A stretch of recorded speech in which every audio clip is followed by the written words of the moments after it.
Good morning प्यारे विद्यार्थियों, स्वागत है अपने सत्यकेतु डिफेंस एकेडमी के लाइव सेशन में। प्यारे विद्यार्थियों, हम लोग आज की क्लास में भी जो है कुछ इंपॉर्टेंट क्वेश्चंस पढ़ेंगे जो हम लोग कल पढ़ रहे थे। बराबर,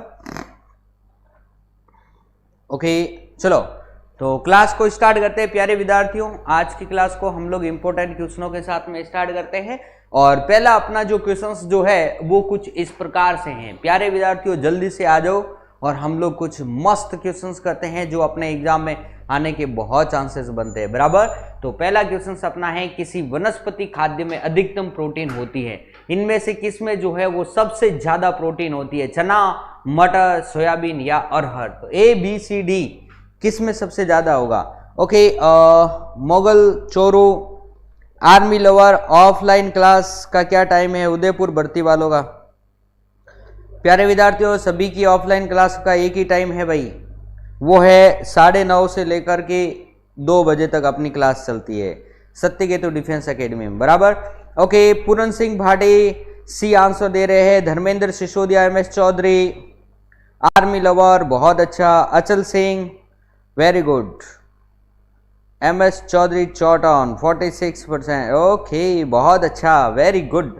यानी कि सोयाबीन सबसे ज्यादा जो हमारी जो अधिकतम प्रोटीन पाई जाती है वो हमारे सोयाबीन में पाई जाती है और सोयाबीन में जो है वो सामान्यतः 46% जो है वो अपने सोयाबीन पाई जाती है। बराबर ना, प्रोटीन पाई जाती है। ओके प्यारे विद्यार्थियों, सबसे अधिक प्रोटीन जो होती है वो सामान्यतः दालों में पाई जाती है और दालों में हम लोग कहते हैं कि सबसे ज्यादा अपने जो है वो सोयाबीन में पाई जाती है। Right, yes. आगे चले मेरे प्यारे विद्यार्थियों, एक चीज और कि सबसे ज्यादा जो प्रोटीन जो होती है ना वो मरे हुए जीवों में पाई जाती है, मरे जीवों में।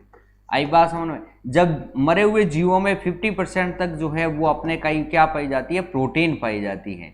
और जब जीवित शरीर होता है ना उस समय जो है वो हमारे अंदर जो प्रोटीन पाई जाती है वो ओनली फॉर 40% पाई जाती है।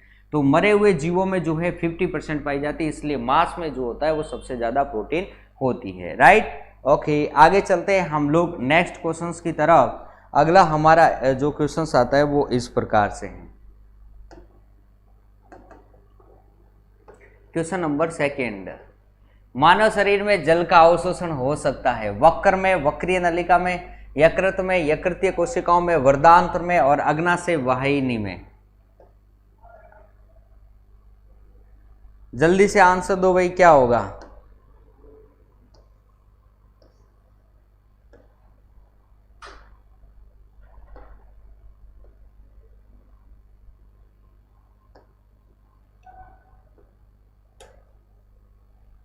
ओके, मानव शरीर में जल का अवशोषण हो सकता है वक्र में, वक्रीय नलिका में, यकृत में, यकृतीय कोशिकाओं में, वर्धांत्र में या अग्नाशय वाहिनी में? तो जल्दी से आंसर दो भाई, क्वेश्चन नंबर सेकंड का आंसर दो, क्या होगा? ओके, पाइरोलन सेवाल में सर्वाधिक, बिल्कुल सही बात है भाई। ओके, मंगल चोरू, यस। चौधरी साहब की नहीं होते। ओके चलो भाई, जल्दी से आंसर दो, क्वेश्चन नंबर सेकंड का आंसर दो भाई। सेकंड का आंसर आपके पास में आया है, सी नंबर आंसर आ रहा है। बहुत अच्छा, सबसे पहले पूरन सिंह भाटी ने जो है वो आंसर दिया है, वेरी गुड, शाबाश। फिर राहुल गांधी जी ने आंसर दिया है दिल्ली से, बहुत अच्छा भाई। ओके, फिर एम एच चौधरी चौटन, सी, वेरी गुड। सिक्कर आला जाट, सी आंसर, वर्धांत्र, बहुत अच्छा। क्वेश्चन है कि मानव शरीर में जल का अवशोषण हो सकता है, तो सीधी सी बात है प्यारे विद्यार्थियों, मानव शरीर में जो जल का अवशोषण जो होता है, ओके, मानव शरीर में जल का अवशोषण जो होता है वो वर्धांत्र, वर्धांत्र का मतलब होता है बड़ी आंत।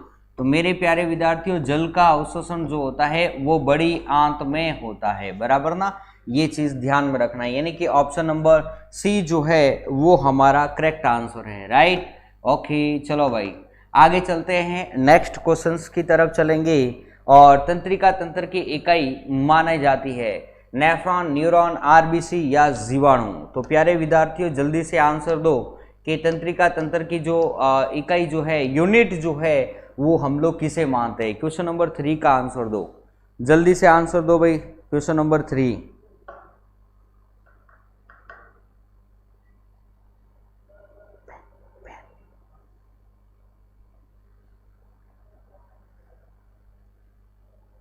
ओके चलो ठीक है भाई, बहुत अच्छा, शाबाश। तीसरे में बी आंसर आ रहा है, न्यूरॉन। यस वेरी गुड, शाबाश, न्यूरॉन आंसर आ रहा है, वेरी गुड, बहुत अच्छा। ओके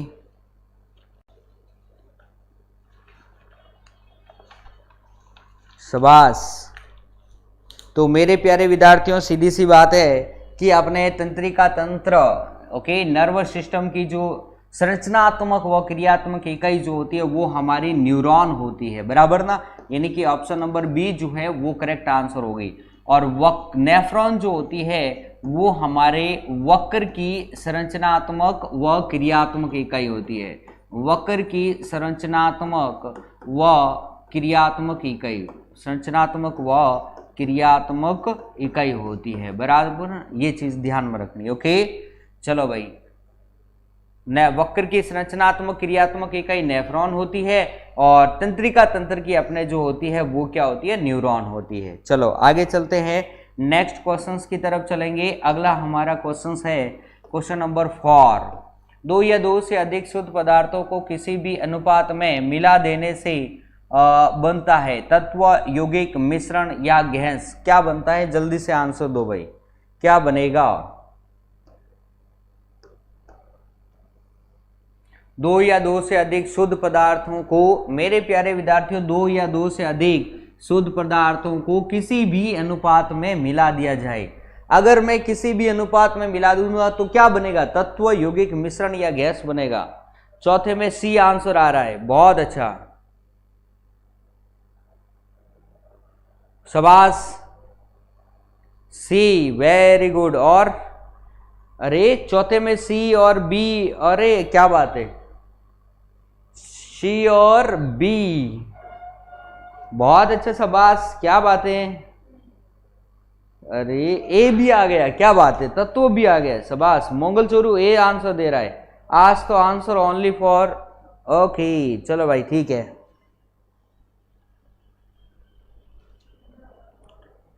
वेरी गुड, शाबाश, ओके ठीक है भाई।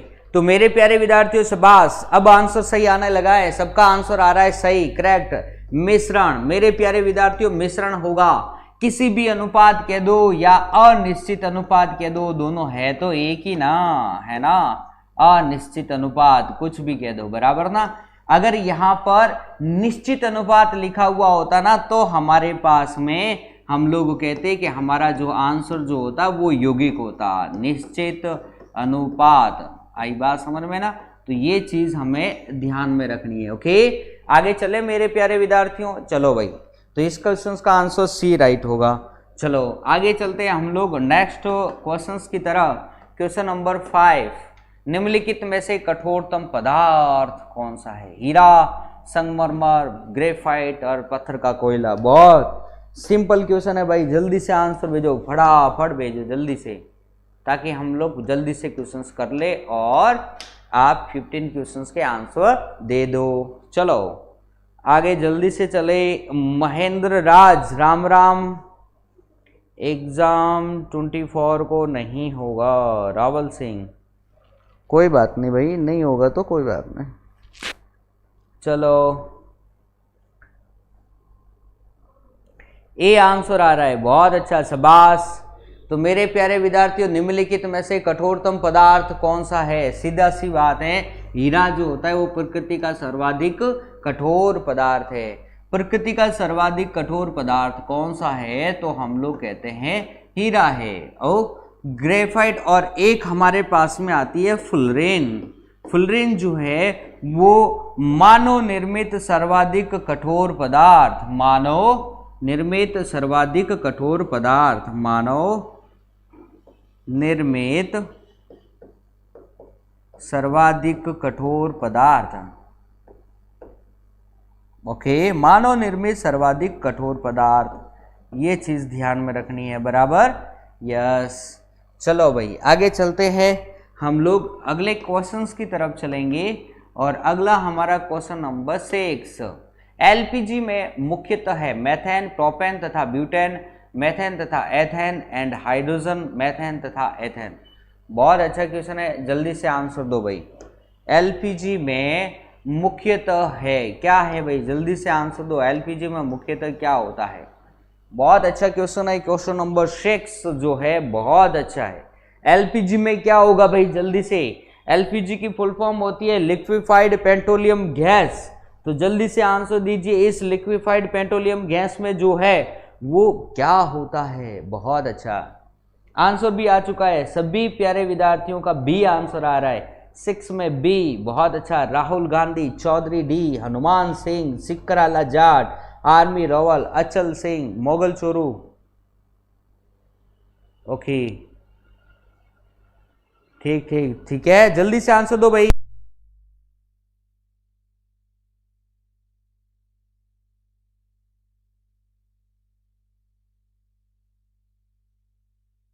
ओके चलो भाई आगे चले हम लोग।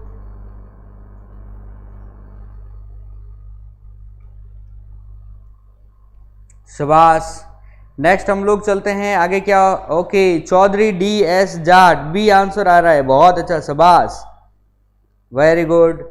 मेरे प्यारे विद्यार्थियों, यानी कि प्रोपेन तथा butane, yes, LPG liquefied petroleum gas में जो है वो प्रोपेन तथा ब्यूटेन होता है। एलपीजी में मुख्यतः क्या होता है? प्रोपेन तथा butane. Okay, yes, liquefied petroleum gas जो कि द्रवित प्राकृतिक गैस है यह। बहुत अच्छा, आगे चलते हैं नेक्स्ट क्वेश्चंस की तरफ। क्वेश्चन नंबर हमारे पास में 7 नंबर का है, परमाणु के नाभिक में कण होते हैं। तो बताइए, बहुत सिंपल क्वेश्चन है भाई कि परमाणु के नाभिक में जो है वो कण होते हैं, कौन से होते हैं? तो ये तो मैं क्वेश्चंस जो है वो कई बार क्वेश्चन जो है वो करवा चुका हूं, क्वेश्चन कई बार करवा चुका हूं। परमाणु के नाभिक में कण होते हैं, केवल प्रोटॉन, केवल न्यूट्रॉन, प्रोटॉन न्यूट्रॉन दोनों, प्रोटॉन न्यूट्रॉन तथा इलेक्ट्रॉन तीनों। मेरे प्यारे विद्यार्थियों, क्वेश्चन को ध्यान से समझना है, परमाणु के नाभिक में बताना है। आई बात समझ में ना? यस, वेरी गुड, यानी कि 7 का आंसर आ रहा है, सी आंसर दे रहे हैं।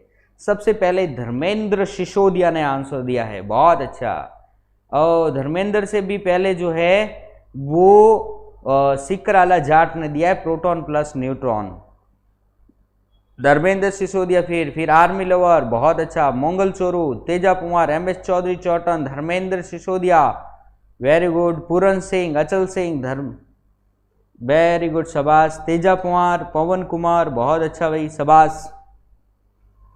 सी आंसर आ रहा है, यानी कि प्रोटॉन प्लस न्यूट्रॉन दोनों ही होते हैं। हाँ जी, यानी कि ऑप्शन नंबर सी। प्यारे विद्यार्थियों, ये हमारे परमाणु के ये नाभिक में क्या होता है? तो प्रोटॉन प्लस न्यूट्रॉन, और इसके चारों तरफ निश्चित कक्षा में घूमने वाला क्या होता है? इलेक्ट्रॉन होता है, बराबर, यस, यानी ऑप्शन सी जो है वो हमारा करेक्ट आंसर है।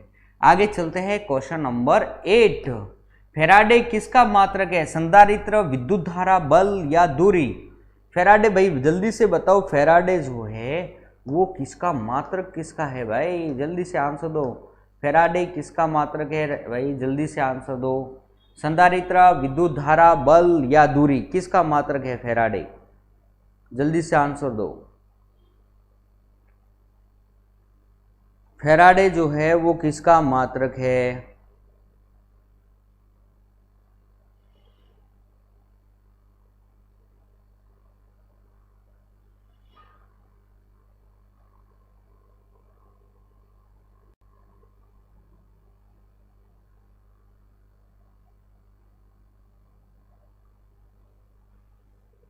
जल्दी से आंसर दो भाई, फैराडे किसका मात्रक है? बहुत अच्छा, 8 में बी आंसर, विद्युत धारी था, वेरी गुड भाई, शाबाश शाबाश।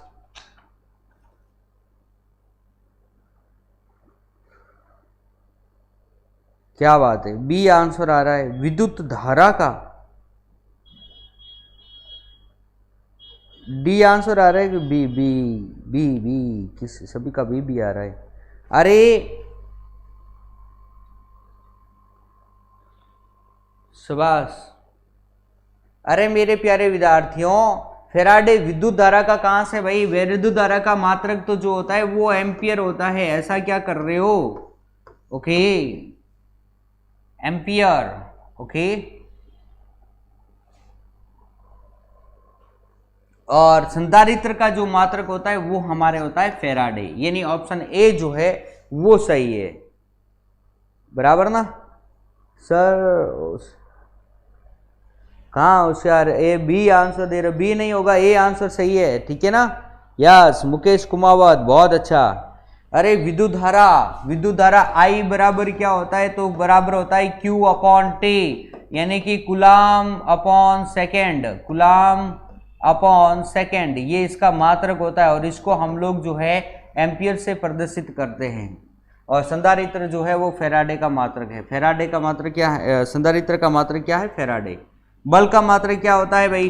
बल का मात्रक जो होता है वो न्यूटन होता है, पता ही है आपको। दूरी का मात्रक क्या होता है? मीटर होता है, बराबर। यस, आगे चले नेक्स्ट क्वेश्चंस की तरफ। अगला हमारा जो क्वेश्चंस है वो कुछ इस प्रकार से है। क्वेश्चन नंबर 9, रेगिस्तान में मृग तृष्णा किस प्रक्रिया के कारण दिखाई देती है? भाई मृग तृष्णा जो है वो किस प्रक्रिया के कारण दिखाई देती है? व्यतिकरण, पूर्ण आंतरिक परावर्तन, प्रकीर्णन या द्विव अपवर्तन? तो जल्दी से आंसर दो भाई, क्या आंसर होगा? रेगिस्तान में मृग तृष्णा का क्या कारण है? ओके, तो सीधी सी बात है, मृग तृष्णा का कारण है पूर्ण आंतरिक परिवर्तन, यानी कि टोटल रेडिएशन। ये क्वेश्चंस हम बहुत बार कर चुके हैं, इसलिए इस क्वेश्चंस का आंसर कभी गलत नहीं आ सकता। बहुत अच्छा, शाबाश, सभी का राइट है। आगे चलते हैं नेक्स्ट क्वेश्चंस की तरफ। 10 नंबर क्वेश्चन हमारा इस प्रकार से है। परमाणु न्यूक्लियस बने होते हैं। परमाणु न्यूक्लियस, परमाणु नाभिक, अभी हम लोगों ने देखा था क्वेश्चन, अभी पीछे जो क्वेश्चंस गया है इस क्वेश्चंस को हमने अभी देखा है। परमाणु का न्यूक्लियस जो है वो किस से बना हुआ है? तो भाई किस से? जल्दी से आंसर दो। तो भाई प्रोटॉन प्लस न्यूट्रॉन, ये दो हम लोगों ने अभी पढ़ा है, जस्ट ऑप्शन नंबर डी। इसलिए इस क्वेश्चंस को बार बार करने से कोई मतलब नहीं है, बराबर।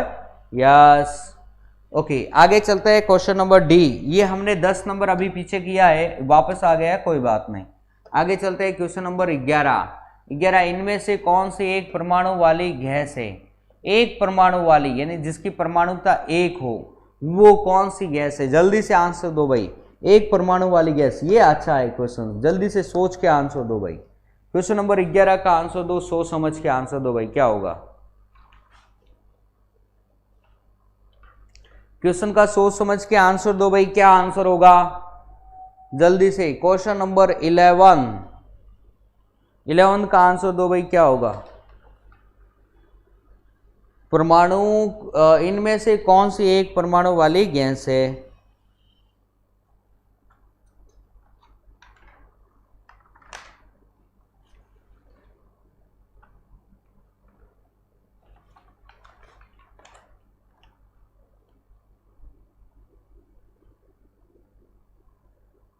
ओके, 11th में जो है नियॉन आंसर आ रहा है ए, और डी भी आंसर आ रहा है। गुरुजी इंस्टा आईडी दो। ओके, 11 में D fluorine, nitrogen, neon, oxygen. क्या बात है भाई, मेरे सारे आंसर आ गए। प्यारे विद्यार्थियों, जिसका एक परमाणु यानी कि 1 परमाणुकता वाली कौन सी है भाई? जल्दी से ये बताना था हमें। एटमोसिटी जिसकी 1 हो, ऑक्सीजन में तो 2 होती है भाई, नाइट्रोजन को N2, Ne को Ne, और फ्लोरीन को F2 से प्रदर्शित करते हैं भाई। आई बात समझ में ना? तो आप मुझे अब ये बताइए कि इनमें से ये और ये सभी तो क्या है? द्विव परमाणु गैस है। नियॉन हमारा जो है वो करेक्ट आंसर है, यानी कि बी नंबर ऑप्शन। आई बात समझ में ना? यस, आगे चलते हैं नेक्स्ट क्वेश्चंस की तरफ। और अगला हमारा क्वेश्चन है क्वेश्चन नंबर 12। पीतल किसकी मौजूदगी में निरंतर रहने से वायु में रंगहीन हो जाती? ओके, पीतल किसकी मौजूदगी में निरंतर रहे जिसके कारण वायु में रंगहीन हो जाती है? आई बात में, पीतल किसकी मौजूदगी में निरंतर रहने से वायु में रंगहीन हो जाती है? तो जल्दी से आंसर दो भाई। पीतल किसकी मौजूदगी में निरंतर रहने से वायु में रंगीन हो जाएगी? जय हिंद, जल्दी से आंसर दो भाई। क्वेश्चन नंबर 12 का आंसर आ रहा है B, hydrogen sulphide, B number option.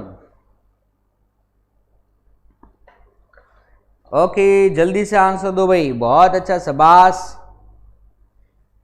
पीतल किसकी मौजूदगी में जो है वो रंगहीन हो जाती है, वायु में रंगहीन हो जाती है। बहुत अच्छा, शाबाश। ये टेक्निकल वाले जो है इसका आंसर बहुत अच्छी तरीके से जानते हैं, टेक्निकल वाले, शाबाश।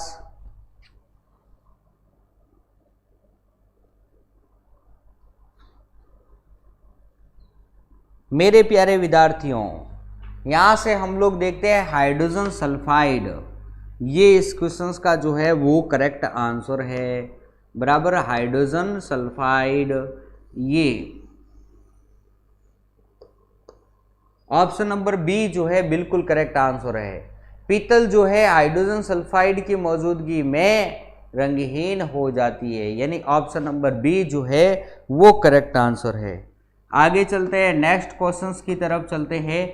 अगला हमारा क्वेश्चन है वो 13, सीसा है एक क्या, शुद्ध ठोस पदार्थ, अति शीतत द्रव पदार्थ, जेल या बहुलक?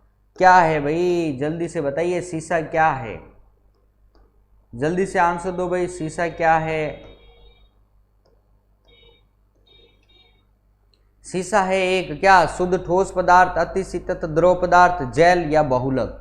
क्या है, जल्दी से आंसर दो भाई। क्वेश्चन नंबर 13 का सही आंसर दो।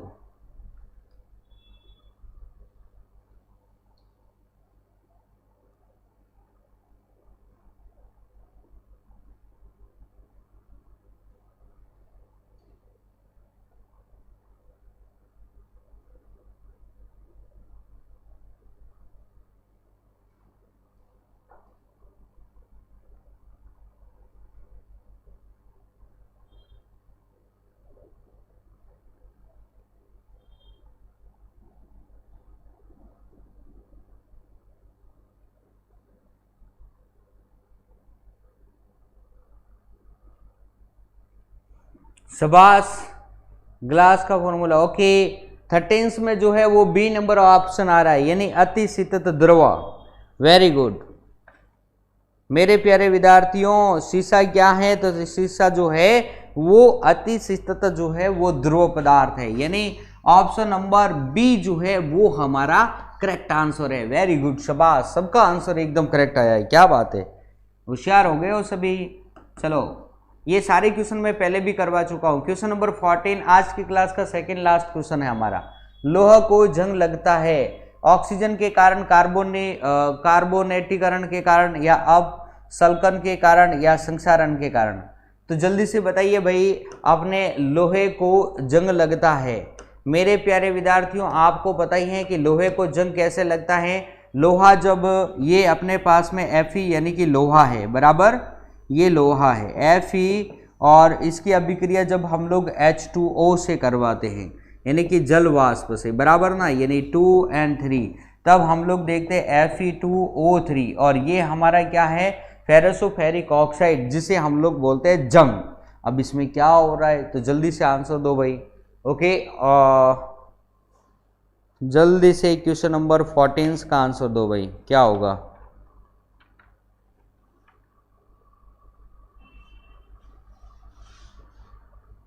Okay, yes. तो मेरे प्यारे विद्यार्थियों, इसके अंतर्गत ये ऑक्सीजन इससे कन्वर्ट हो रही है, इसमें जो है कनेक्ट हो रही है, तो सीधी सी बात है, इसमें हम लोग कहेंगे ऑक्सीकरण के कारण, यानी कि ऑप्शन नंबर ए जो है ये हमारा करेक्ट आंसर होगा, बराबर, यस।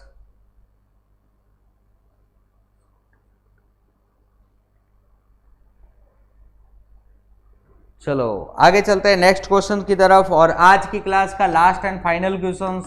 चलो भाई, क्वेश्चन नंबर 15, सीसा का सबसे महत्वपूर्ण अयस्क है, गैलेना, मैग्नेटाइट, पाइरोलुसाइट्स या सिडराइट? तो जल्दी से आंसर दीजिए भाई, सीसा का सबसे महत्वपूर्ण अयस्क कौन सा है? तो जल्दी से आंसर दो, सीसा का सबसे महत्वपूर्ण अयस्क है, गैलेना, मैग्नेटाइट, पाइरोलुसाइट्स या सिडेराइट? जल्दी से आंसर दो भाई। क्वेश्चन नंबर 15 का आंसर दो।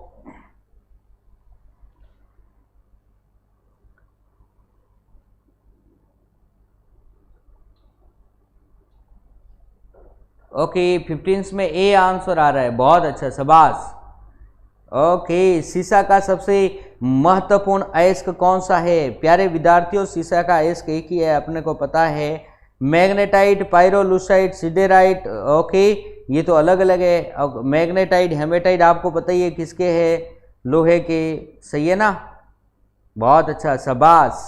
यानी कि सबका आंसर एकदम करेक्ट आंसर आ रहा है। गैलेना, पीबीएस, बराबर ना, यानी कि ऑप्शन नंबर ए जो है ये हमारा करेक्ट आंसर है। ओके, तो मेरे प्यारे विद्यार्थियों, इसी के साथ में हमारे आज के जो 15 क्वेश्चन है वो कंप्लीट होते हैं।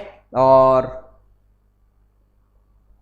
ठीक है, ओके, तो प्यारे विद्यार्थियों, आज के हमारे जो इम्पोर्टेंट, जो महत्वपूर्ण क्वेश्चंस थे वो हमारे फिनिश होते हैं। कल फिर हम लोग जो है ऐसे ही इम्पोर्टेंट क्वेश्चंस लेते आएंगे, तब आप जो है अपनी क्लास को कंटिन्यू जो है वो देखते रहिए, बहुत बेनिफिट होगा। तो चलो चलते हैं, कल फिर मिलेंगे, तब तक के लिए आप सभी को मेरा जय हिंद, जय भारत।